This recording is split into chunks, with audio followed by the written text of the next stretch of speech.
Hi வணக்கம் and welcome to my channel. இது ஒரு மினி விலாக்.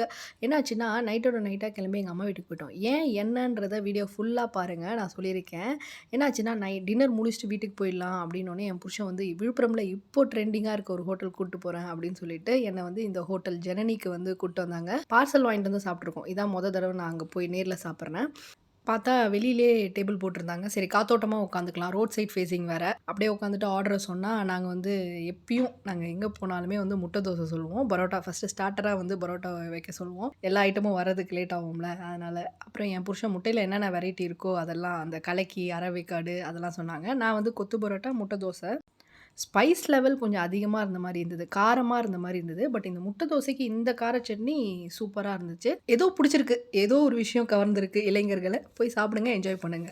அதுக்கப்புறம் பக்கத்திலேயே வந்து தேன் இனிப்பகம்ல வந்துட்டு கேக் வாங்க வந்தோம். ஏன்னா, இன்னைக்கு எங்க அம்மாவோட பர்த்டே. சரி அவங்கள போய் பார்க்கும்போது சர்ப்ரைஸா கேக்கோட போலாம் அப்படின்னு சொல்லிட்டு, எனக்கு தேன் இனிப்பகம் ரொம்ப பிடிக்கும். எனக்கு இந்த ஆம்பியன்ஸ், அதுக்கப்புறம் இந்த டூடுல் பண்ணது, நீட்டா இப்போ வரைக்குமே மெயின்டெயின் பண்றாங்க. ஆனா என்னன்னா, விழுப்புரம்ல கொஞ்சம் அவுட்டர்ல இருக்கு. அதுதான் ஒரு மைனஸ் தான் நான் நினைக்கிறேன். பட் இந்த ஃபர்னிச்சர்ஸு, அந்த இன்டீரியர்ஸ் பண்ணியிருந்ததெல்லாம் எனக்கு ரொம்ப பிடிச்சிருந்தது. நாங்க வந்து என்ன கேக் வாங்கலாம் அப்படின்ட்டு ஃபைனலா ரெட் வெல்வெட் கேக் வாங்கிட்டு, கூடவே எல்லாருக்கும் குல்ஃபி வாங்கிட்டு, நைட்டு போய் கேக் வெட்டிட்டு தூங்கிட்டோம். அடுத்த நாள் என்ன ஆச்சுன்னா, நாங்க சுசுகி ஷோரூம் போயிருந்தோம்ல. என்ன கார் எடுத்தோம்னா, இதுவரைக்கும் டெஸ்ட் டிரைவே பண்ணாம, எந்த ஃபீச்சர்ஸ் என்ன எதுவுமே பார்க்காம வாங்குன கார்னா, அது இந்த கார் தான்.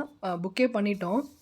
சுசுகில வந்து மாருதி சுசுகில வந்து ப்ரீஸா எல்எக்ஸ்ஐ மாடல். 1 டூ 2 வந்து பூஜை பண்ணி எடுத்துக்கணும். சாவி வாங்கிக்கணும் அப்படின்னு சொல்லிட்டு போனப்ப எல்லாமே ரெடி பண்ணி வச்சிருந்தாங்க. விழுப்புரம் சுசுகி ஷோரூம் தான். மாலைலாம் போட்டு அழகா எலுமிச்சம்பழம்லாம் வச்சு, அந்த செக்யூரிட்டியே வந்து எல்லாத்தையுமே செஞ்சு பூஜைலாம் பண்ணி குடுத்தாங்க. சூப்பரா பண்ணாங்க சர்வீஸு. சாவிய மட்டும் அப்போதைக்கு வாங்கிக்கிட்டோம். ஆர்டிஓ கொஞ்சம் ஒர்க் இருந்ததுனால அதை முடிச்சுட்டு ஈவினிங்கா தரேன்னு சொன்னாங்க. ஈவினிங்கா கையோட காரையும் எடுத்துக்கிட்டு குலதெய்வம் கோயிலுக்கு போயிட்டு வந்துடலாம் அப்படின்னு சொல்லிட்டு, மேல்மலையனூர் தான் எங்க அம்மா வீட்டு குலதெய்வம். போயிட்டு நாங்க நிறுத்தியிருந்தோம். நிறுத்தினதுலேருந்து காரை வளைச்சு வளைச்சு வீடியோ எடுத்துட்டு இருந்தேன். அந்த ஷார்க் ஃபின் ஆண்டனா இருக்க கார் தான் வாங்கணும் அப்படின்ற ஒரு குறிக்கோள் கடவுளா எனக்கு வந்து அமைச்சு தந்துட்டாரு இந்த காரை. என்ன ஆயிடுச்சுன்னா, இந்த கோயிலுக்கு வந்தோடனே காஷ்மோரா படத்தை பார்த்த ஃபீலிங் தான். இந்த கேட்டை திறக்கிறதுக்கு ₹200. அதுக்கப்புறம் அந்த காரை பூஜை பண்ணிட்டு எலுமிச்சம்பழம், அந்த பூசணிக்காய்லாம் உடைக்கிறதுக்கு ₹500. அதுக்கப்புறம் உள்ள நாங்க என்ன பண்ணோம், சரி இதுக்கு மேல முடியாதுடான்ட்டு ஃப்ரீ கியூல போயிட்டு கியூல கடகடன்னு நைட் டைம் தானே ஒன்றும் ரஷ் இல்ல. அதனால போயிட்டு சாமிய பார்த்துட்டு, சாமிக்கு சாவிய குடுத்து வாங்கிட்டு, எங்க சாப்பிடணும்னு எங்களுக்கு தெரியாது செஞ்சில. அப்புறம் வசந்த பவன் தான் பஸ் ஸ்டாண்டுக்கு ஆப்போசிட்ல வெஜ் ரெஸ்டாரண்ட்டு. போயிட்டு சில பல வெஜ் ஐட்டம், கிச்சடி, பரோட்டா, அதுக்கப்புறம் ரவா தோசைலாம் சாப்பிட்டு, இன்னைக்கு டேவ சூப்பரா முடிச்சுட்டோம். வீடியோக்கு லைக் போட்டு பேஜை ஃபாலோ பண்ணிக்கோங்க.